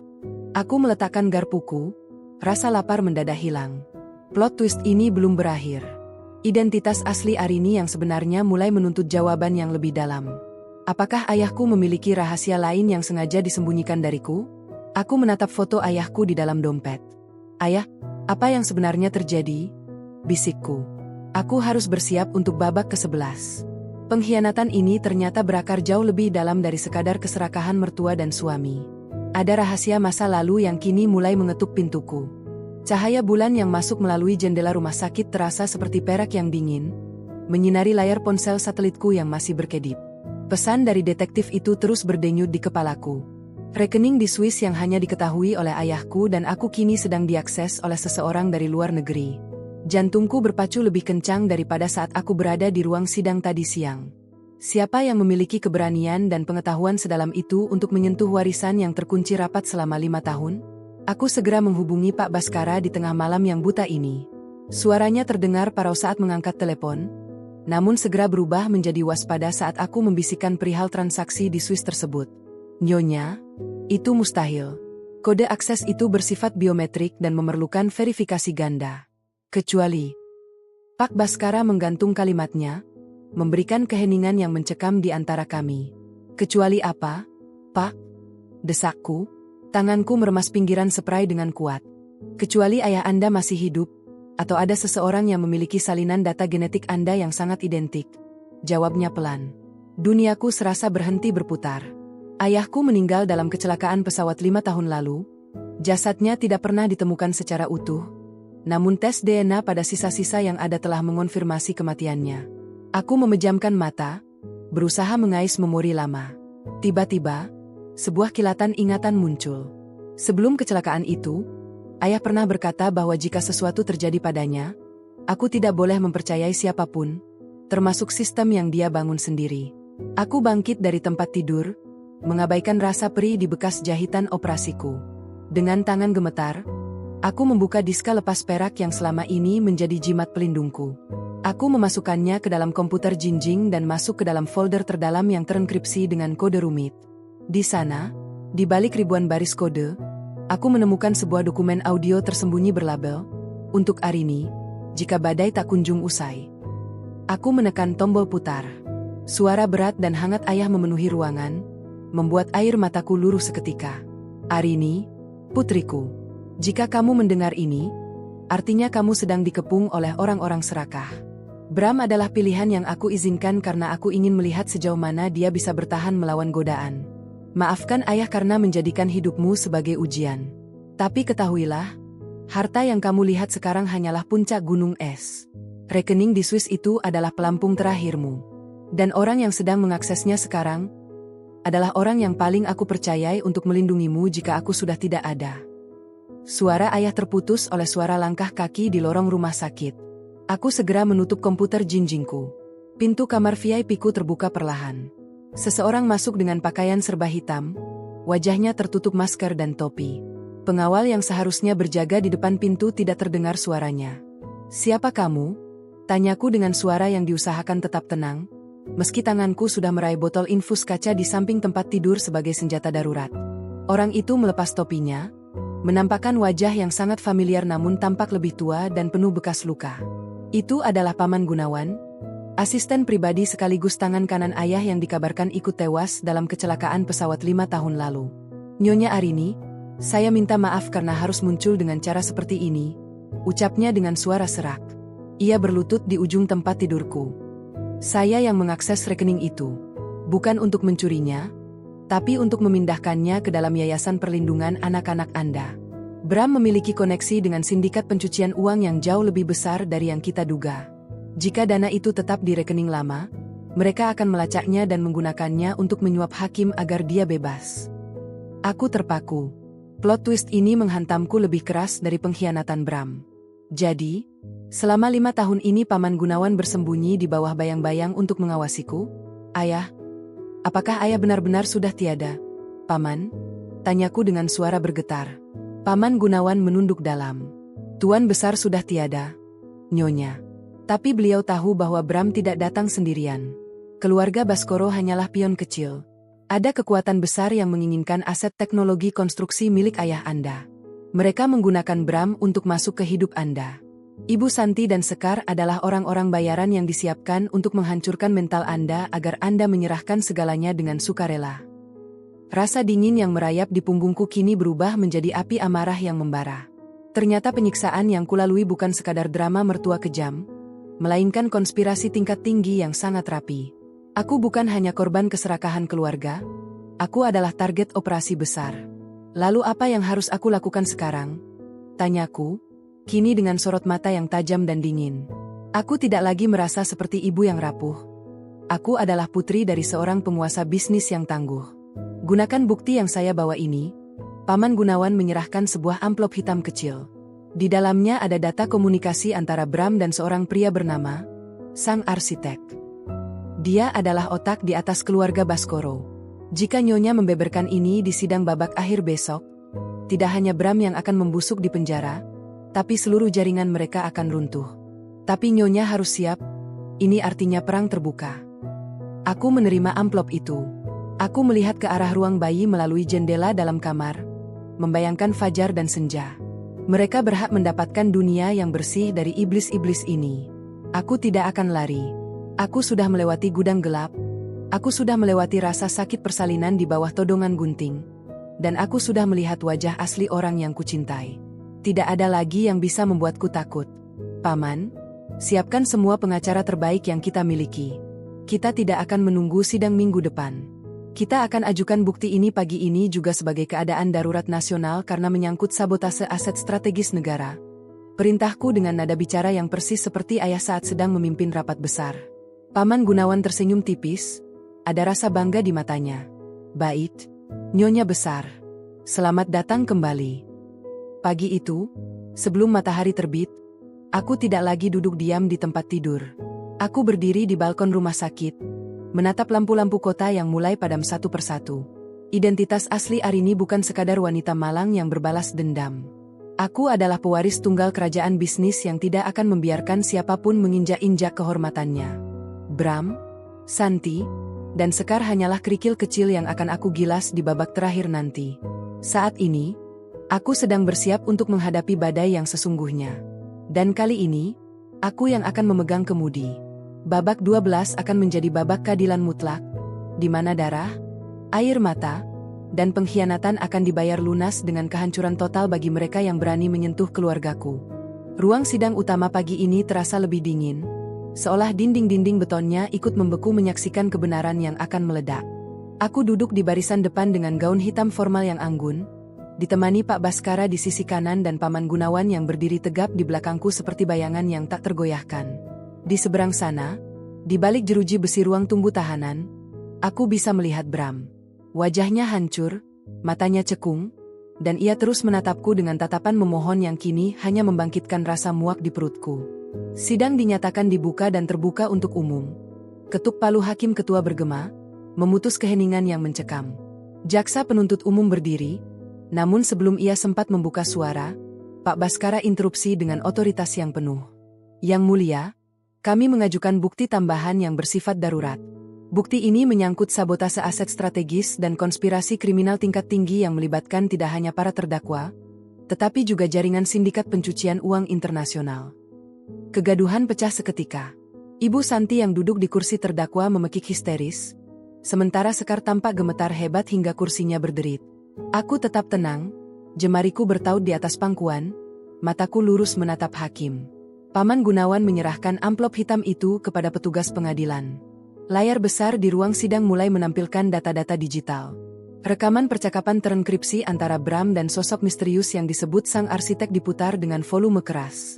Suara Bram terdengar sangat jelas, dingin, dan penuh perhitungan saat ia menyetujui kontrak untuk menghancurkan mentalku secara perlahan agar seluruh teknologi konstruksi peninggalan ayah bisa dialihkan ke pihak asing. Cukup. Hentikan. Itu bohong. Teriak Bram sambil berdiri dan memukul pembatas kayu. Petugas keamanan segera meringkusnya kembali ke kursi. Saudara terdakwa Bram, duduk atau Anda akan dikeluarkan dari ruang sidang ini. Bentak hakim ketua.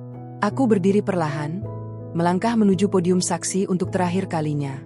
Aku tidak membawa teks, hanya membawa ingatan tentang rasa sakit di gudang gelap dan dinginnya gunting di perutku. Yang mulia, suaraku tenang namun menggetarkan ruangan. Selama ini saya dianggap sebagai istri yang lemah, menantu yang bisa diinjak, dan ibu yang mudah ditakuti. Namun, pengkhianatan pria ini dan keluarganya telah membangunkan sesuatu yang mereka remehkan. Kekuatan seorang ibu yang melindungi anaknya. Aku menoleh ke arah Bram, menatapnya tepat di manik matanya. Bram, kamu bukan hanya mengkhianati cinta kita, tapi kamu mencoba menjual masa depan anak-anakmu sendiri demi tumpukan uang dari orang asing. Ibu Santi, Anda mencoba membunuh cucu Anda sendiri demi kemewahan semu. Dan kamu, Sekar, kamu hanyalah pion kecil yang akan dibuang oleh sistem yang kamu puja. Wajah mereka bertiga kini benar-benar pucat pasi. Tidak ada lagi pembelaan. Bukti transaksi dari Swiss yang dipaparkan Paman Gunawan mengunci segala celah hukum. Mereka tidak hanya akan dijerat pasal penganiayaan, tapi juga pengkhianatan terhadap negara dan pencucian uang dengan ancaman hukuman penjara seumur hidup. Setelah 3 jam perdebatan hukum yang sengit, Hakim Ketua akhirnya mengetukkan palunya dengan mantap. Menimbang seluruh bukti baru yang tak terbantahkan, pengadilan memutuskan, terdakwa Bram Baskoro dijatuhi hukuman penjara seumur hidup tanpa remisi. Terdakwa Santi dan Sekar dijatuhi hukuman masing-masing 25 tahun penjara. Seluruh aset yang disita akan dikembalikan sepenuhnya kepada pihak penggugat, Nyonya Arini, dan hak asuh anak jatuh mutlak kepada ibu kandung. Suara tangisan histeris Ibu Santi dan teriakan kemarahan Sekar menjadi musik latar saat mereka diseret keluar oleh petugas menuju mobil tahanan. Bram sempat menoleh padaku saat ia diborgol, mulutnya bergerak seolah ingin mengatakan sesuatu, namun aku segera memalingkan wajah. Bagiku, dia sudah mati sejak malam ketuban itu pecah. Aku melangkah keluar dari gedung pengadilan disambut oleh silau matahari siang yang hangat. Wartawan mengepungku, namun Paman Gunawan dan tim keamanan dengan sigap membukakan jalan menuju mobil hitam yang sudah menunggu. Di dalam mobil, Pak Baskara menyerahkan sebuah dokumen baru. Ini adalah surat resmi perubahan nama perusahaan, Nyonya Besar. Mulai hari ini, Baskoro Konstruksi resmi berganti menjadi Arini Samudra Group. Dan ini, surat akta kelahiran anak-anak Anda. Aku menerima kertas-kertas itu dengan tangan gemetar karena haru. Di sana tertulis nama kedua buah hatiku, Fajar Arini dan Senja Arini. Tidak ada nama belakang pria itu di sana. Mereka adalah milikku sepenuhnya. Mobil berhenti di depan rumah sakit. Aku bergegas menuju ruang perawatan intensif bayi. Kali ini, dokter menyambutku dengan senyum lebar. Kabar baik, Nyonya Arini. Fajar dan Senja sudah bisa keluar dari inkubator sore ini. Mereka sangat sehat dan siap pulang ke rumah bersama Anda. Air mataku jatuh, namun kali ini adalah air mata kebahagiaan yang murni. Aku masuk ke dalam ruangan, melihat kedua bayi mungilku yang sudah dibungkus selimut lembut berwarna biru dan merah muda. Aku menggendong mereka berdua di kedua lenganku, merasakan hangat tubuh mereka yang mungil namun kuat. Kita pulang, Nak, bisikku sambil mencium kening mereka bergantian. Rumah kita sudah bersih. Tidak ada lagi monster di sana. Hanya ada kita bertiga.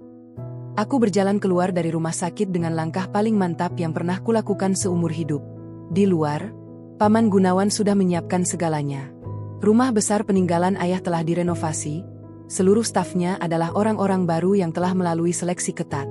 Saat mobil kami melewati gerbang rumah yang megah itu, aku melihat papan nama perusahaan di seberang jalan sedang diganti. Nama Baskoro dicopot dan dihancurkan, digantikan oleh namaku yang bersinar keemasan di bawah cahaya matahari. Aku telah melewati neraka, memenangkan perang, dan kini aku berdiri sebagai ratu di kerajaanku sendiri. Arini yang malang telah lama mati. Dan di tanganku, masa depan baru sedang dimulai. Tidak ada lagi pengulangan kata, tidak ada lagi rasa takut. Hanya ada keadilan, cinta yang tulus untuk anak-anakku, dan kekuatan yang akan terus bertumbuh selamanya. Selesai.